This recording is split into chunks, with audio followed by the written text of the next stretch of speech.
اپنے کاروبار میں اتنا مصروف ہوا کہ مجھے اپنے والدین بوجھ لگنے لگے اور ایک دن انہیں گاؤں چھوڑ آیا۔ ابا مجھے فون کرتے تو میں ان کا فون نہ اٹھاتا۔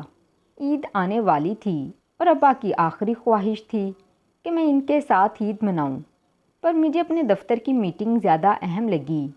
وہ بیمار اور کمزور ہو چکے تھے، اور پھر اچانک اگلی عید پر میں قربانی کا جانور خریدنے گاؤں گیا تو ابا قبر میں تھے، اور جب اماں سے ملنے گھر گیا تو انہوں نے تھپڑ مار کر گھر سے باہر نکال دیا، اور ابا کی ایک ایسی چیز دکھائی کہ میرے رونگٹے کھڑے ہو گئے۔ مجھے شروع سے ہی گاؤں کا ماحول پسند نہیں تھا، میں اس ماحول سے بہت جلد اکتا جاتا۔ ابا کھیتوں میں کام کرتے، لیکن میرا ذہن کھیتی باڑی کی طرف بالکل نہیں لگتا تھا۔ سب سے بڑا مسئلہ یہ تھا کہ میں اپنے والدین کا اکلوتا بیٹا تھا۔ اگر میرے دوسرے بھائی ہوتے تو شاید میرے والد کو اتنی پرواہ نہ ہوتی۔ میرے والدین کی شادی کو 10 سال گزر گئے تھے جب میں پیدا ہوا، اسی لیے میری والدہ میرے بہت ناز نخرے اٹھاتیں، مجھ سے بہت پیار کرتیں۔ میرے والد کا بھی یہی حال تھا۔ میرے گاؤں کے ایک اچھے اسکول میں داخلہ کروا دیا گیا، لیکن میری توجہ پڑھائی کی طرف بھی اتنی خاص نہ تھی۔ میں بس واجبی سے نمبر لے کر پاس ہوتا، پھر بھی میں نے 10 جماعتیں پڑھ لیں۔ ابا نے کہا ایسا کرو کہ آگے پڑھ لو، تو میں نے صاف منع کر دیا کہ مجھے آگے نہیں پڑھنا۔ میرے والد کہنے لگے اچھا ایسا کرو 10-15 دن شہر گھوم آؤ، پھر میرے ساتھ کھیتی باڑی کر لینا۔ یہ سن کر میں بہت خوش ہوا۔ اپنے دوستوں کے ساتھ میں نے شہر جانے کا پروگرام بنا لیا۔ میں پہلی بار شہر آیا۔ مجھے شہر کے رہن سہن، وہاں کی پکی سڑکیں، بڑی عمارتیں بہت اچھی لگیں۔ میرا جی چاہا کہ میں گاؤں واپس جاؤں ہی نہیں۔ وہی مٹی کے کچے مکان، وہی لال اینٹوں کی ٹوٹی پھوٹی سڑکیں جہاں ٹانگے پھرتے تھے۔ جی ہاں دوستو، میں اس وقت کی بات کر رہا ہوں جب گاؤں کی طرح ہی نظر آتا تھا۔ آج کل تو بہت ترقی ہو گئی ہے، گاؤں بھی شہر سے کم دکھائی نہیں دیتے، لیکن اس وقت زیادہ تر گاؤں میں کچی مٹی کے مکان تھے۔ ہمارا گھر بھی ایسا ہی تھا۔ گرمیوں میں رات کے وقت صحن میں ہی اماں چارپائیاں بچھا دیتیں اور ہم سو جاتے۔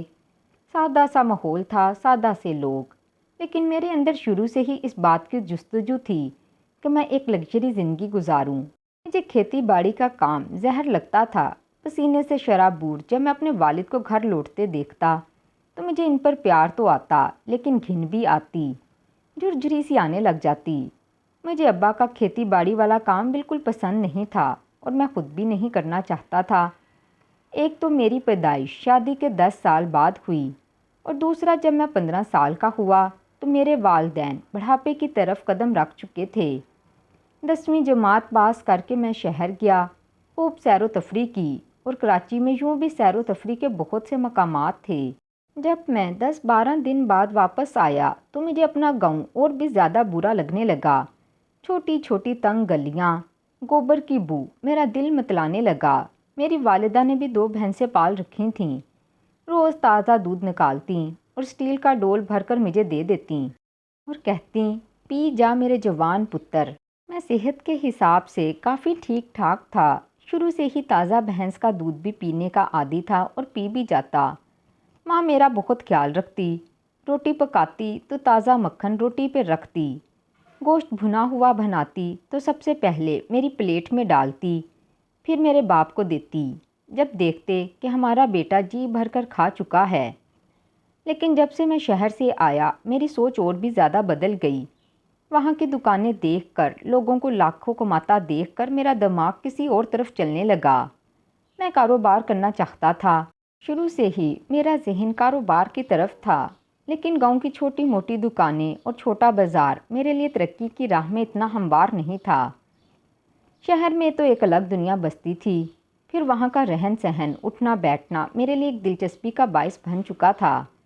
کچھ دن بعد ابا نے کہا بیٹا اب تیرا باپ بوڑھا ہونے لگا ہے، اتنے ایکڑ زمین ہے، میں چاہتا ہوں کہ اب کھیتوں میں تم جا کر کسانوں سے کام بھی کرواؤ اور خود بھی کرو۔ جب تک اپنا پسینہ اپنی زمین پر نہ گرے تب تک زمین پھلتی پھولتی نہیں۔ شاید ان کا اپنا ہی نظریہ تھا، لیکن میری سوچ الگ تھی۔ میں نے کہا ابا میں یہ کام نہیں کر سکتا۔ یہ سن کر میرے والد پریشان ہو گئے اور کہنے لگے کیوں نہیں کر سکتے؟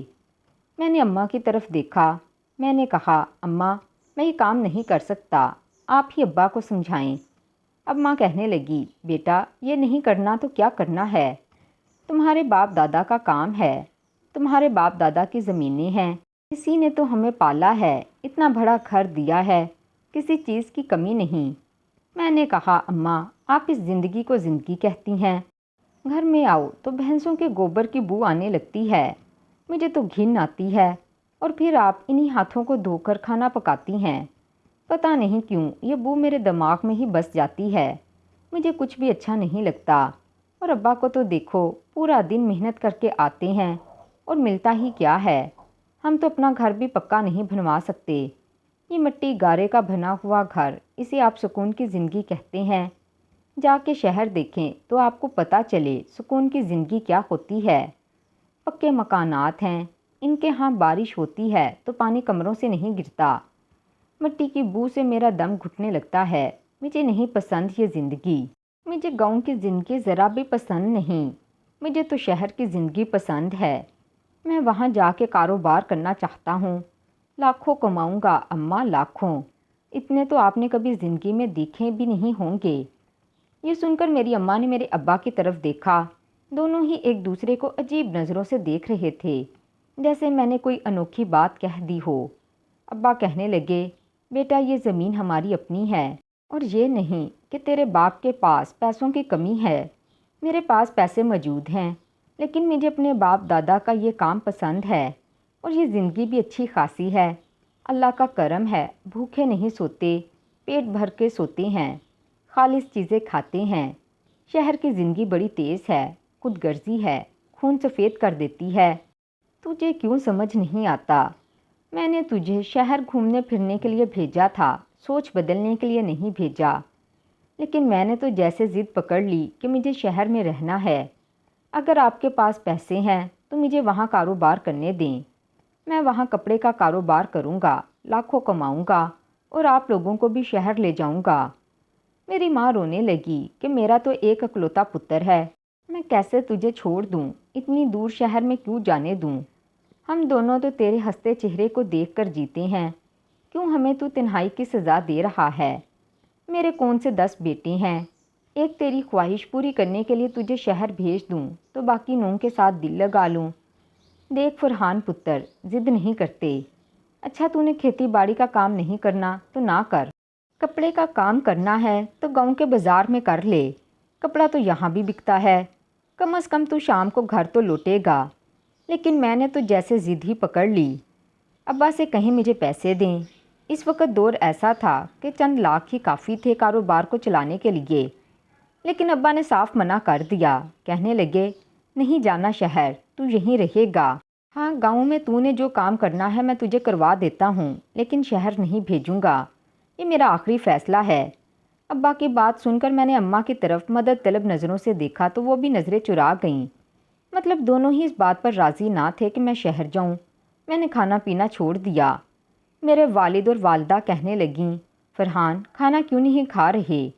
میری اماں روئے جا رہی تھیں، ابا غصے میں تھے، چہرے پر فکر کی لکیریں گہری تھیں، جان پر بھنی ہوئی تھی کہ میں نے ایک وقت کی روٹی نہیں کھائی۔ جب انسان کو یہ پتہ چل جائے کہ وہ اپنے ماں باپ کی کمزوری ہے تو وہ اولاد میری طرح ضدی اور خود سر ہو جاتی ہے۔ میں بھی اپنے والدین کی بہت بڑی کمزوری تھا، میں نے کہا میں رات کی روٹی بھی نہیں کھاؤں گا اور کل صبح کا ناشتہ بھی نہیں کروں گا جب تک آپ لوگ میری بات نہیں مانیں گے، شہر میں میرا کاروبار سیٹ نہیں کروائیں گے، میں کھانا نہیں کھاؤں گا، اگر آپ لوگ ضدی ہیں تو میں بھی آپ ہی کا بیٹا ہوں۔ میرے والدین دونوں پریشان ہو گئے، گاؤں میں جس لڑکے کے ساتھ میں شہر گیا وہ میرا جگری یار تھا، اور شہر میں ہم اسی کے کزن کے گھر رہے، وہ لڑکا بھی میری عمر کا تھا، 10ویں جماعت ہی اس نے پاس کی تھی، لیکن ابا کی دکان پر بیٹھ کر اچھی خاصی دکانداری کر لیتا اور اچھے پیسے کما رہا تھا۔ یہ اس وقت کی بات ہے جب تعلیم کو زیادہ اہمیت نہیں دی جاتی تھی، لڑکے 10 جماعتیں پاس کر جاتے تو سمجھا جاتا کہ کافی پڑھ لیا ہے۔ میری سوچ بھی ایسی ہی تھی، میں چاہتا تھا کہ شہر جاؤں اور میں بھی اس کے ابا کی دکان کے سامنے اپنی دکان کھول لوں، وہ مجھے سپورٹ کرنے کے لیے بھی تیار تھے۔ بہرحال میں نے اپنے والد کو بہت سمجھایا، مجبوراً انہیں میری بات ماننی پڑی، دونوں شہر آئے۔ جب اس لڑکے کے والد سے بات کی تو وہ کہنے لگے ہمارے اوپر کا پورشن خالی ہے، 2 کمرے ہیں، چھوٹا سا باورچی خانہ ہے، کھانا ہم آپ کے بیٹے کو دے دیا کریں گے اور کاروبار بھی کروا لیں گے۔ جب یہ کام سیکھ جائے گا تو اسے الگ دکان بھی کرائے پر لے دوں گا۔ ابا نے اس دور میں اس شخص کو 3.5 لاکھ روپے دیے، جو کہ ایک بہت بڑی رقم تھی۔ وہ تو خوش ہو گیا، لیکن یہ بات ہے اس شخص نے بھی ایمانداری سے مجھے کام سکھایا۔ میرے پیسوں کا مال اس نے خریدا، ساری خریداری میرے سامنے کی، ہر جگہ مجھے ساتھ لے کر جاتا۔ میں اسی کی دکان پر کام کرنے لگا۔ میں نے بہت جلدی بہت کچھ سیکھ لیا۔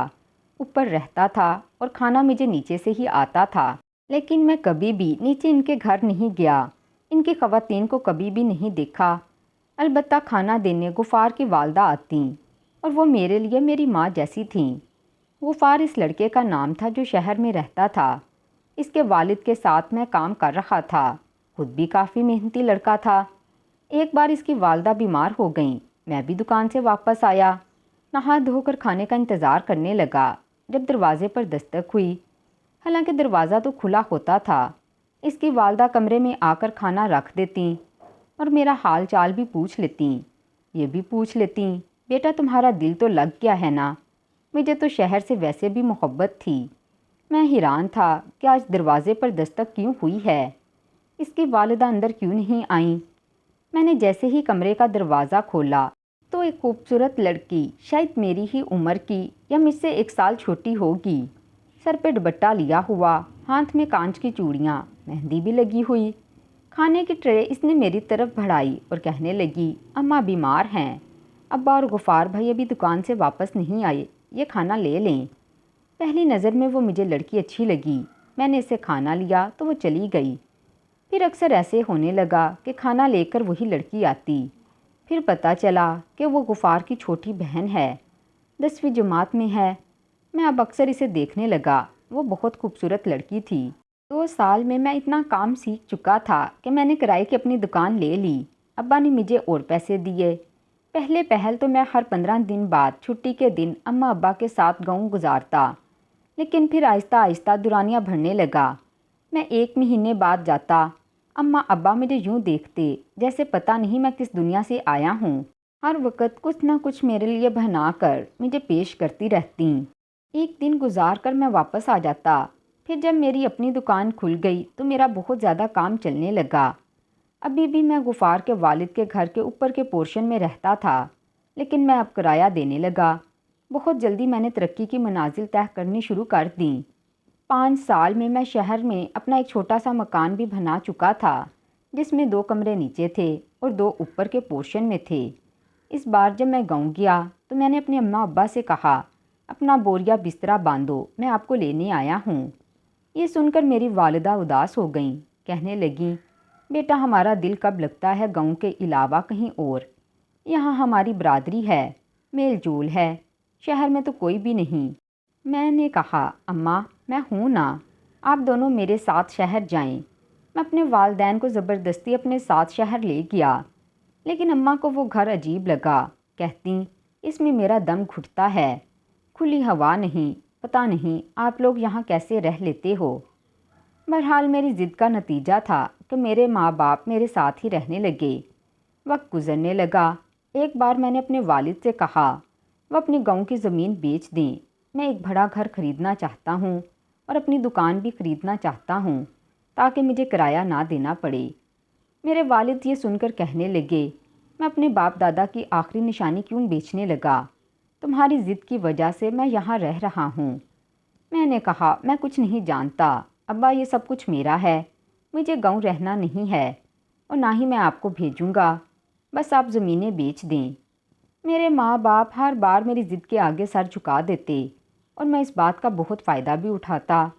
میرے والد نے زمینیں بیچ دیں، بہت سارے پیسے تھے، میں نے 2 دکانیں لیں، اپنا وہ چھوٹا گھر بیچ کر ایک بڑا گھر خرید لیا، گاڑی بھی خرید لی۔ یہ اس وقت کی بات ہے جب گاڑی ہر کسی کے پاس نہیں ہوتی تھی۔ میرا شمار اب اچھے خاصے کھاتے پیتے لوگوں میں ہونے لگا۔ میں نے گھر پر ایک چھوٹی موٹی ملازمہ بھی اپنے والدہ کو لگا دی جو کام کرتی تھی، لیکن میری ماں کو تو اپنے ہاتھ سے کام کرنے کی عادت تھی، لیکن میری ماں کو تو ملازمہ کا کوئی بھی کام اچھا نہیں لگتا تھا۔ پہلی بار میں نے اپنی ماں کے سامنے زبان چلائی۔ کہنے لگی، دیکھو تو تمہارے کپڑے دھو کر گئی ہے اور کالر میں ویسے ہی پسینے کے نشان ہیں، مٹی کے داغ بھی لگے ہیں، میں تو اسے کام سے نکال دوں گی۔ میں نے چڑ کر اماں سے بولا، اماں آپ کے ساتھ مسئلہ کیا ہے؟ یہ گاؤں نہیں ہے جہاں ڈنڈے مار مار کر کپڑے دھوئے جاتے ہیں، ملازمہ ایسے ہی کام کرتی ہے، خدا کے لیے کوئی ضرورت نہیں آپ کو ملازمہ گھر سے نکالنے کی، یہ میرا گھر ہے، یہاں وہ ہوگا جو مجھے پسند ہے۔ حالانکہ میری عمر اس وقت 22-23 سال تھی، لیکن میری بات سن کر میری ماں چپ سی ہو گئی۔ انہی دنوں مجھے اپنی شادی کا بھی خیال آنے لگا۔ شادی کا خیال آتے ہی مجھے غفار کی بہن کا خیال آیا۔ میں نے اماں سے بات کی کہ مجھے غفار کی بہن سے شادی کرنی ہے، آپ رشتہ مانگیں۔ یہ سن کر تو میرے ماں باپ ایک دوسرے کو دیکھنے لگے، کہنے لگے، تمہاری بچپن سے ہی بات تمہاری پھپھو کی بیٹی سے کر رکھی ہے، ہم برادری میں جا کر کیا جواب دیں گے؟ یہ سن کر تو میرے تن بدن میں آگ لگی۔ میں نے کہا، آپ سے کس نے کہہ دیا تھا کہ میں گاؤں کی کسی گوار لڑکی سے شادی کروں گا؟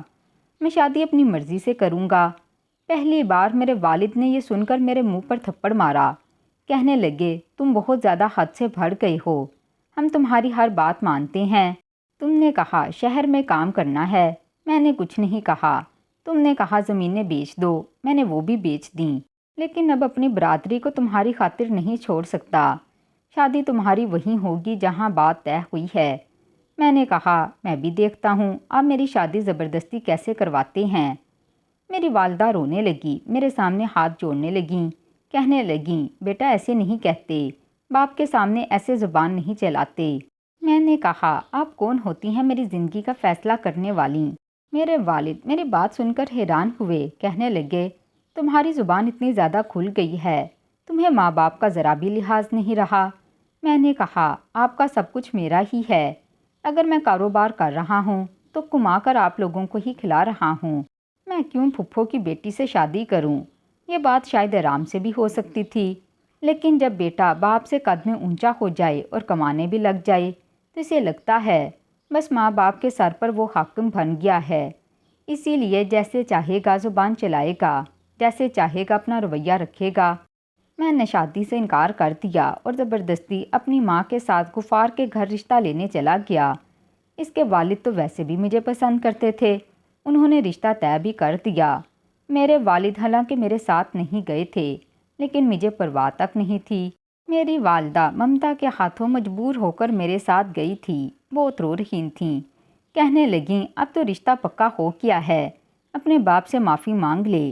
میں نے کہا، میں کیوں مانگ لوں؟ ایک تو میں آپ لوگوں کو پال رہا ہوں، اوپر سے ابا کے نخرے ہی ختم نہیں ہوتے، میں ابا کے سامنے کیوں جھکوں؟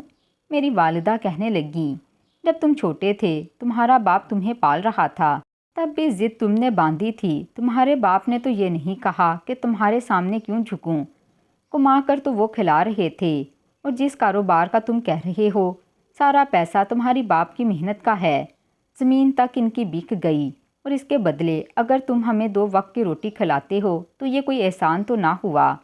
اپنی ماں کی بات سن کر مجھے غصہ آ گیا۔ میں نے کہا، آپ دونوں ہی احسان فراموش ہیں، ماں باپ کا کام ہے اولاد کو پالنا، اس پر پیسے خرچ کرنا، اور آپ نے تو اماں فوراً سے جتا دیا۔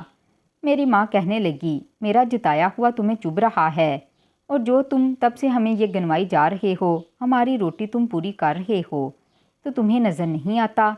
باپ کے سامنے معافی مانگنے سے تم چھوٹے نہیں ہو جاؤ گے۔ میں نے اماں کی بات مان لی، لیکن اپنی بات بھی منوائی۔ میرے ماں باپ گاؤں گئے اور پھپھو کے سامنے رو رو کر معافیاں مانگیں کہ اپنی بیٹی کی شادی کسی اور سے کر دیں۔ پوری برادری والوں نے میرے ماں باپ کو بہت ذلیل کیا، وہ گردن جھکائے سب کی لعنت ملامت سنتے رہے۔ برادری والوں نے کہا، اب ہمارا تم سے کوئی تعلق نہیں۔ جب میرے ماں باپ گاؤں سے واپس آئے تو بہت افسردہ تھے، لیکن مجھے پرواہ تک نہیں تھی، میں تو شادی کی تیاریوں میں مصروف تھا۔ میری شادی غفار کی بہن سے ہو گئی اور اسے پا کر میں بے حد خوش تھا، کیونکہ مجھے وہ شروع سے ہی اچھی لگتی تھی۔ اس کے باپ کے ساتھ بھی میرا بہت اچھا تعلق تھا، غفار سے بھی اچھی دوستی تھی۔ پھر شہر میں رہتے ہوئے میری بہت سے لوگوں سے دوستی ہو چکی تھی، علینا کا بھی سارا خاندان شہر میں تھا۔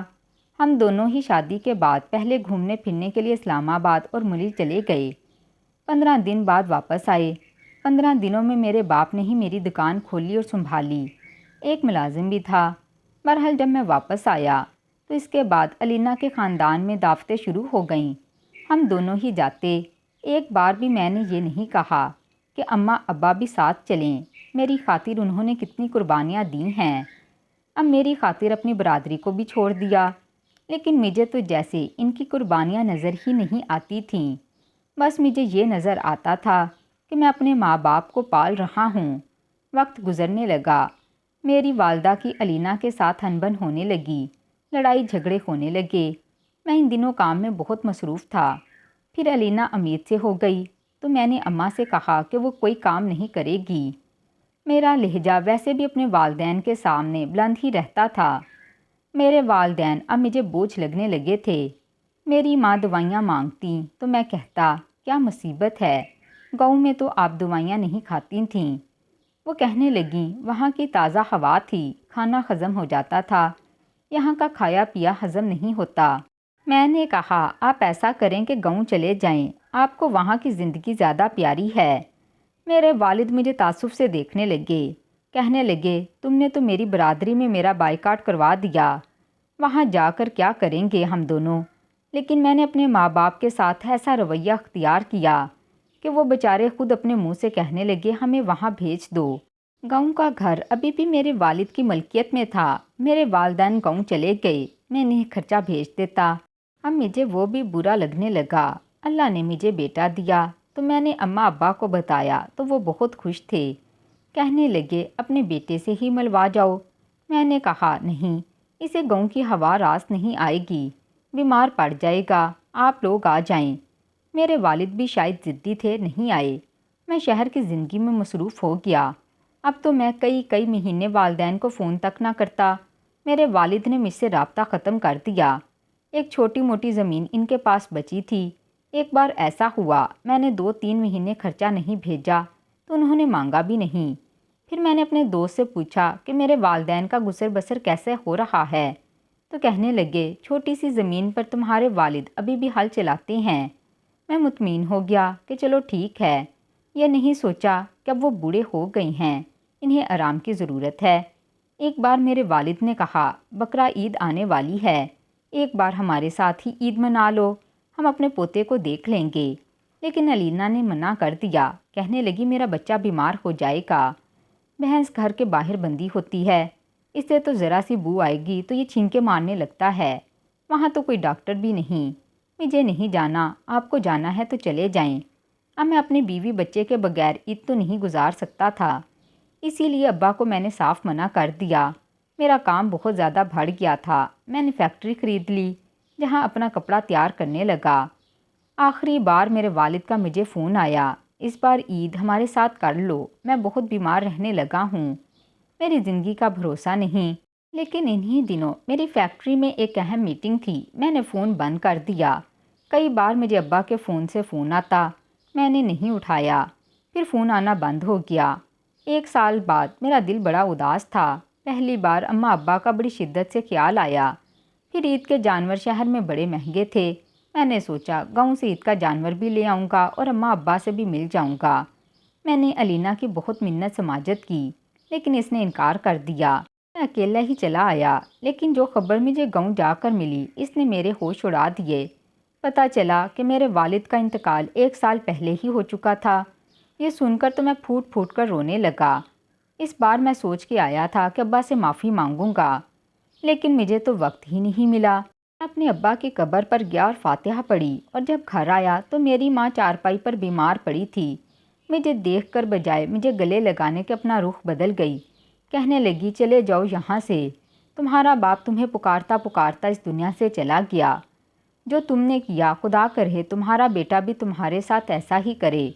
یہ سن کر میں تڑپ کر رہ گیا، اپنی ماں کے پاس آیا اور سینے سے لگ کر ان سے معافی مانگ سکوں، لیکن انہوں نے مجھے دھکا دیا، میرے منہ پر تھپڑ مارا، پھر کمرے میں گئی اور کچھ پرچے میرے آگے پھینک دیے، کہنے لگی یہ تمہارے باپ نے تمہیں دیا ہے، یہ گھر بھی اس نے تیرے نام لگا دیا، جب تک میں زندہ ہوں مجھے اسی گھر میں رہنے دینا، جب میں مر جاؤں تو یہ گھر بھی بیچ کر شہر میں کچھ خرید لینا۔ میں ماں سے معافی مانگتا رہا لیکن انہوں نے معاف نہیں کیا۔ پھر ابا کی ایک ایسی بات بتائی کہ میرے ہوش اڑ کر رہ گئے۔